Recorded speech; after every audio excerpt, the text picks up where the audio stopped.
আসসালামু আলাইকুম। আমার চ্যানেলে তোমাদের সবাইকে আরও একবার ওয়েলকাম জানিয়ে আজকের ভিডিওটি শুরু করছি। কাছে এবং দূরেই যেখান থেকে আমার ভিডিওটি দেখছো, আশা করছি আল্লাহ তাআলার অশেষ রহমতে সবাই খুব ভালো আছো। আলহামদুলিল্লাহ, আমরাও অনেক ভালো আছি।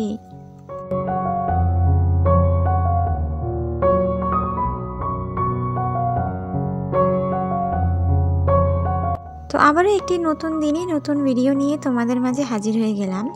আশা করছি আজকের আমার এই ভিডিওটা তোমাদের কাছে একটু হলেও ভালো লাগতে পারে, তাই ভিডিওটা না টেনে শেষ পর্যন্ত দেখার অনুরোধ করছি।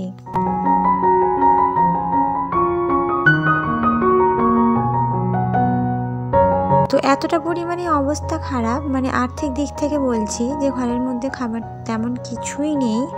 হ্যাঁ, তো ময়দা ছিল সামান্য, তো সেই ময়দাটাকে সামান্য আর কি চিনি দিয়ে আর একটুখানি স্বাদ মতো লবণ দিয়ে একটা ব্যাটার তৈরি করে নিয়েছি। আর সাথে কদিন আগে যে পিঠে বানিয়েছিলাম, সেই পিঠা থেকে যে অল্প একটুখানি ভেলিগুড় ছিল, তো ভাবলাম মাথার মধ্যে যেহেতু আমার বুদ্ধি রয়েছে, ঘরের মধ্যে কিছু থাক আর না থাক, মাথার মধ্যে তো বুদ্ধিটা রয়েছে, তো সেই বুদ্ধিটাই কাজে লাগানো যাক।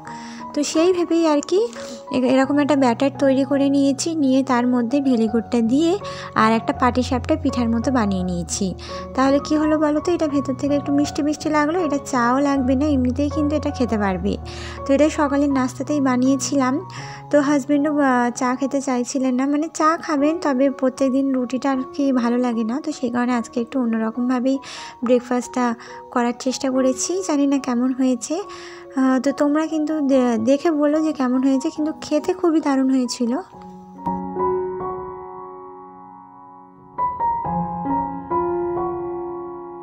তো ব্রেকফাস্টটা যে বানিয়েছি, হঠাৎ করেই মাথার মধ্যে বুদ্ধিটা এলো, বানিয়েছি। এটা কিন্তু কোনো ভিডিও দেখে আমি বানাইনি। হ্যাঁ, তো যাই হোক, মা কিন্তু খেয়ে বললেন ভীষণই টেস্টি হয়েছিল। আর ভিতরের যে ভেলিগুড় দেওয়া আছে, মা প্রথমে বুঝতেই পারিনি, কারণ ওটা একেবারে গলে গিয়েছিল। তো আমি ছুরি দিয়ে সামান্য একটুখানি কেটে নিয়েছি, নিয়ে আর ভেতরে দিয়েছি।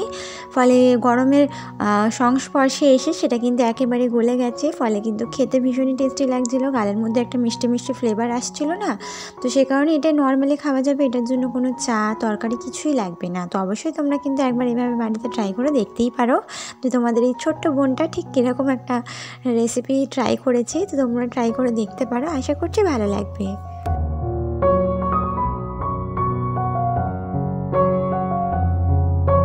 তবে এটা বানানোর ক্ষেত্রে একটা জিনিসই মাথায় রাখবে, গ্যাসের ফ্লেমটা মিডিয়ামে রাখবে। প্রথমেরটা যেটা আমি করলাম সেটা কিন্তু পুড়ে গেছে, শুধুমাত্র এই কারণেই যে আমি গ্যাসের ফ্লেমটা হাই রেখেছিলাম, সে কারণে প্রথমেরটা পুড়ে গেছে। তো তারপরেটা যখন আমি মিডিয়াম টু লো ফ্লেমে রাখলাম, তখন কিন্তু পিঠেগুলো ভালো হয়েছিল। তো তোমরা কিন্তু এখানে দেখতে পারো। তো আমি সবাইকে দিয়ে দিলাম, আর আমি এখানে এক পিসই খাবো, ওখানে হাজব্যান্ডকে এবং মাকে দিয়ে দিলাম। আর এখানে কিন্তু আমারটা কেটে তোমাদেরকে একটু দেখিয়ে দিচ্ছি। ভিতর থেকে কিন্তু আর কি ভেলিগুড়টা একেবারে গলে গেছে, ফলে কিন্তু দেখতেও দারুণ লাগছিল আর খেতেও ভীষণই টেস্টি হয়েছিল।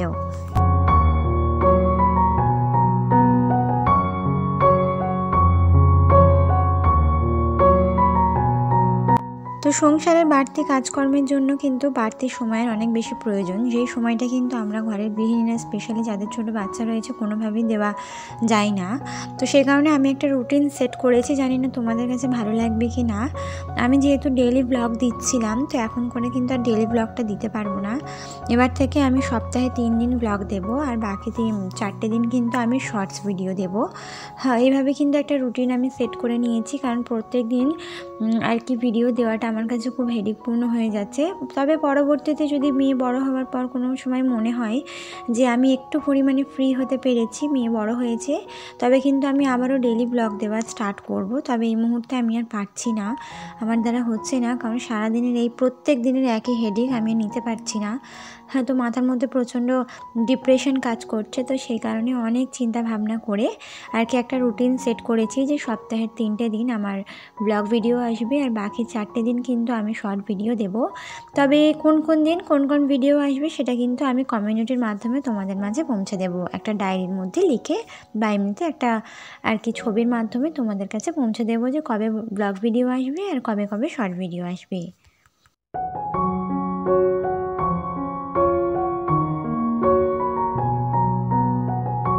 তো ধনিয়া এবং সেই সাথে কিন্তু জিরে এবং মরিচ এইগুলো কিন্তু খোটা, তারপর এগুলোকে ভাজা প্লাস ব্লেন্ড করা অনেকটা হেডেকপূর্ণ কাজ। তবে এটা কিন্তু মাসের একটা দিনই যথেষ্ট।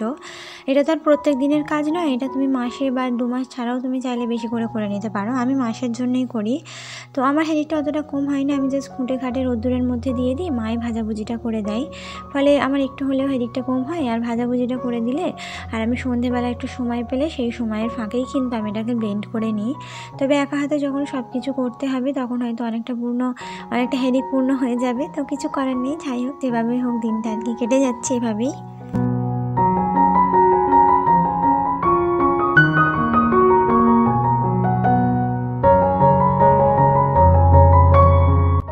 তো যেই দিদি বোনেরা আমার চ্যানেলের মধ্যে নতুন এসেছো, আমাকে প্রথমবার দেখছো, আমার ভিডিও দেখতে তোমাদের যদি একটুও ভালো লেগে থাকে তাহলে অনুরোধ করবো আমার চ্যানেলটিকে সাবস্ক্রাইব করে বেল আইকনটা প্রেস করে দেবে। এতে করে যেটা হবে, আমার ভিডিও ছাড়া মাত্রই তোমাদের কাছে নোটিফিকেশনটা পৌঁছে যাবে। আর যারা অলরেডি কাজটা করে দিয়েছো তাদেরকে অসংখ্য ধন্যবাদ।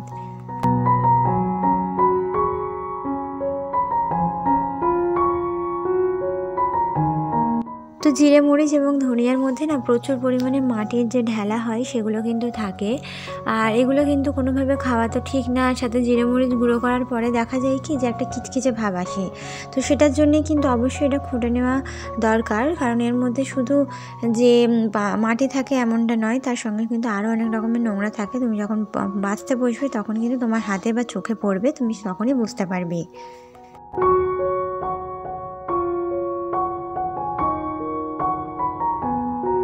তো আমাদের ঘরের সামনেই যেহেতু রোদ্দুরটা লাগে সকাল দিকে, তো সেই ফাঁকেই কিন্তু জিরে মরিচটা আমি আর কি রোদ্দুরে বসিয়ে দিলাম, ফলে গরম হয়ে থাকবে, মচমচে হয়ে থাকবে। তো মা গিয়েছিলেন স্কুল মাঠে রান্নার জন্য কিছু বাজার আনতে, তো এনেছেন ভুসো চিংড়ি। আর এই ভুসো চিংড়ি ভর্তা খেতে কিন্তু আমার বেশ ভালো লাগে। তো কার কার ভালো লাগে আমাকে কিন্তু জানিও। আর এই ভুসো চিংড়ির ভর্তা হলে গরম গরম ভাতের সঙ্গে কিন্তু আমার মনে হয় না যে আর কিছু লাগবে। তো যাই হোক, এখানে ভুসো চিংড়িটা ভর্তা হবে, আর ওই যে কলা নিয়ে এসেছেন কলাটাকে চচ্চড়ি করা হবে। তো এই দুটো রেসিপি থাকছে। আর শরীরটা খুব একটা ভালো নেই, মায়েরও শরীরটা ভালো নেই, পেটের মধ্যে ব্যথা করছে, ফলে বললেন যে আমি কলা চচ্চড়ি দিয়েই ভাত খাবো, আর ভুসো চিংড়িটা জাল করে রেখে দেবো, যদি ভর্তা খেতে ভালো লাগে খাওয়া হবে, না হলে থাকবে, কাল পরশু খাওয়া হবে আর কি।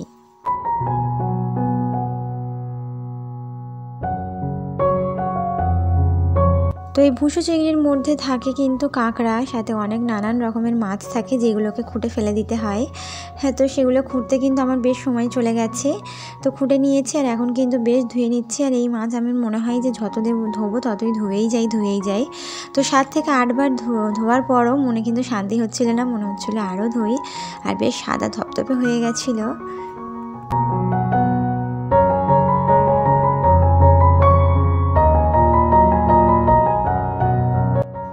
তো আমার এক মিষ্টি বোন কমেন্ট করেছিলেন আমি যে ব্যাকগ্রাউন্ড মিউজিকটা ব্যবহার করি সেই মিউজিকটা আমি কোথা থেকে নিয়েছি।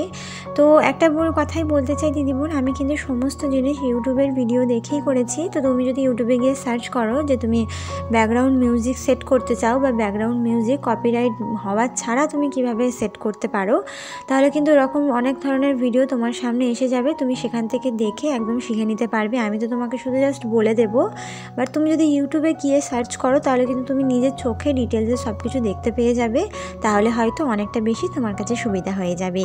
তো সে কারণেই বলছি তুমি ইউটিউবে গিয়ে সার্চ করো যে ব্যাকগ্রাউন্ড মিউজিক কীভাবে সেট করব, বা ব্যাকগ্রাউন্ড মিউজিক কীভাবে লাগাবো, বা কপিরাইট ছাড়া কীভাবে ডাউনলোড করব, তাহলে তোমার কাছে অনেক রকমের ভিডিও চলে আসবে।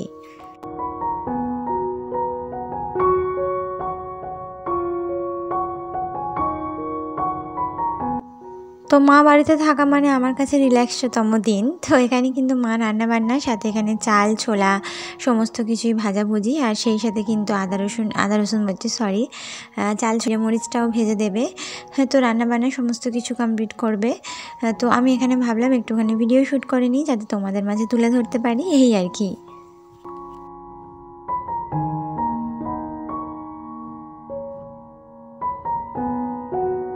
তো আর্থিক অবস্থার কারণে এইভাবেই কিন্তু ভাজি চচ্চড়ি দিয়েই আমাদের প্রত্যেকেই হয়তো কম বেশি দিন কাটাতে হচ্ছে। তো আল্লাহ পাক সবাইকে এই কষ্ট সহ্য করার মতো তৌফিক দান করুক, আমিন, এই কামনাটাই কিন্তু করি। আর সেই সাথে কিন্তু এই কষ্টের দিন তাড়াতাড়ি শেষ করে দিক, এই দোয়াটাই করি প্রত্যেকের মাঝে যেন এই কষ্ট খুব তাড়াতাড়ি দূর হয়ে যায়। তো এইভাবেই কিন্তু আজকের দিনটা কাটিয়ে নিলাম। আর এই বলেই আজকে বিদায় নিচ্ছি। আশা করছি পরবর্তী ভিডিও পর্যন্ত তোমরা সবাই সুস্থ থাকবে, ভালো থাকবে।